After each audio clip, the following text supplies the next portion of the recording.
29대 무엘왕과 백제 멸망에 대해서 살펴보겠습니다. 비담이 난 진압 후 신라 정계의 최대 실력자로 떠오른 김춘추는 진덕여왕 치세에서 왕권을 강화하는 제도의 정비도 단행하였다.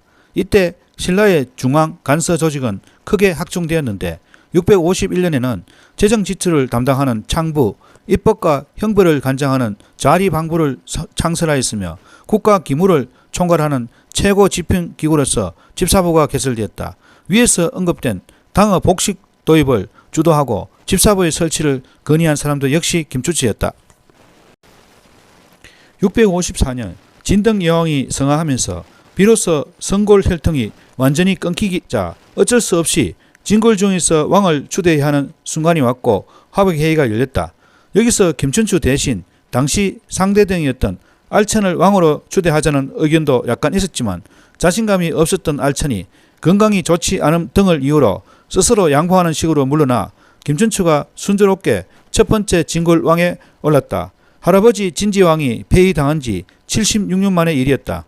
김춘추의 능력이나 세력도 세력이지만 혈통을 따져봤을 때도 진골 중에는 성골에 가깝기 때문에 별 문제 없이 즉위할 수 있었다고 할 수 있다. 김부식의 분류에 따르면 신라 중대의 시작이며 일인의 분류에 따르면 신라 하고의 시작이었다. 어느 쪽에서도 신라 역사상 중대한 전환점이 된 것은 사실이다. 진덕여왕 때부터 이미 무일왕이 실권을 가지고 추진했던 제도 개혁은 즉위 이후에도 계속되었다. 대신들을 감찰하는 기관인 사정부를 설치해 통치가 한층 정교해졌고 윤력체제도 좀 더 업그레이드했다. 김춘추가 태종 무일왕으로 즉위한 이후인 654년에는 이방부령 양수 등에게 명하여 율령을 상세히 살펴 이방구의 법제 60여 조를 정비했다. 신라에서 율령은 법봉학 때 처음 반포했으나 이를 정비한 것이며 율령 개정은 이후 몽원까지 계속되었다. 이러한 조치들은 신라의 왕권 강화와 중앙 집권 체제의 확립에 도움이 되었으며 신라에서 가장 왕권이 강대했던 시기라 평가되는 중대 왕권의 기본적 결격과 체제가 김춘추에 의해 다져지게 되었다. 흔히 진평왕 때부터 열세했던 신라가 태종 무일왕이 즉위하자 다시 상승세를 타고 마침내 백제를 멸망시켰다고 알려져 있기도 한데 사실 태종 무일왕의 치세 전방까지는 여전히 고구려와 백제, 말갈이 신라를 계속 침공해 여전히 엄청난 위기였다. 태종 무일왕 제2년에는 고구려, 백제, 말갈이 연합해서 신라 33개 성을 빼앗아 나누어 가졌고 제2 5년째인 659년에도 하슬라, 강릉시 방어선이 말갈과 고구려의 위협을 받아서 남쪽의 실직 삼척시를 이선 방어기지로 삼아야 했다.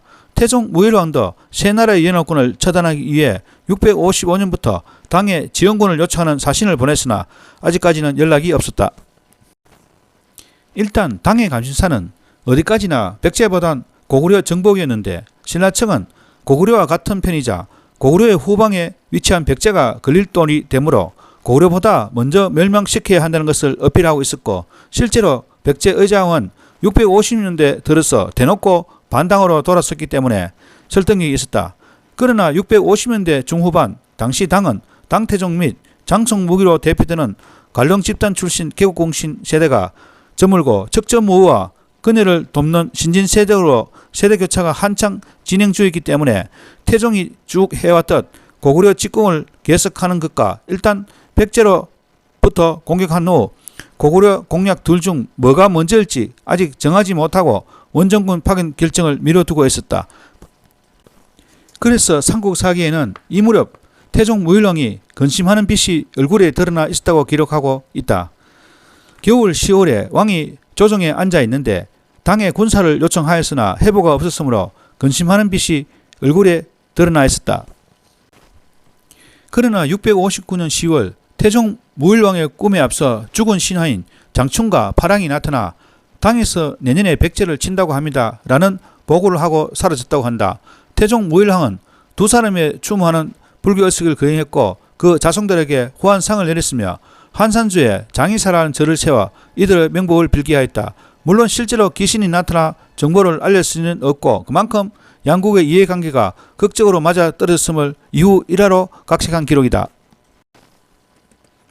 이듬해 660년 결국 당은 서역 정벌의 명장인 소정방에게 13만 명의 대군을 맡겨 황해를 건너 신라로 보냈고 나당 연합군이 결성되어 660년에 백제를 단기간에 멸망시켰다. 대장군 김유신이 이끄는 신라군 주력 부대가 황산벌 전투를 거쳐 사비성, 웅진성, 공성전에서 싸우는 동안 무일왕은 6월 29일부터 후방 금놀성에 머물렀고 의자용의 항복 소식을 전해지자 660년 7월 29일 사비성으로 이동했다.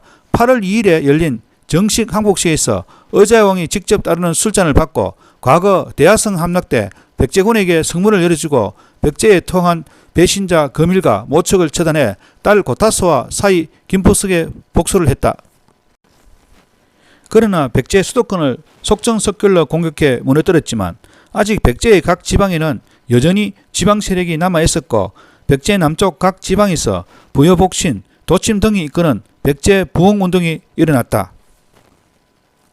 결국 그가 원하던 삼국통일의 완성은 보지 못하고 백제 자녀 세력과 고구려, 당나라까지 정리한 역할은 아들 무모하게 물려준 채 661년 6월에 죽었다. 딸의 복수를 마치고 오리지 않아 죽었으니 일종의 복수기 같은 인생인 셈이다. 삼국을 통일한 왕이라고 알고 있는 사람도 적지 않은 편인데 태종 무일왕은 어디까지나 저기 전에 외, 당, 고구려를 넘나든 외교 활동이나 저기 후 백제를 멸망시켜 삼국 통일의 기반을 마련한 군주이다.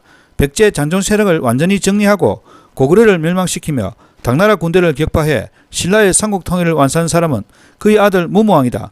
삼국 통일을 완수한 것이 아니라 삼국 통일에 있어서 결정적인 역할을 한 왕으로 보는 것이 맞다.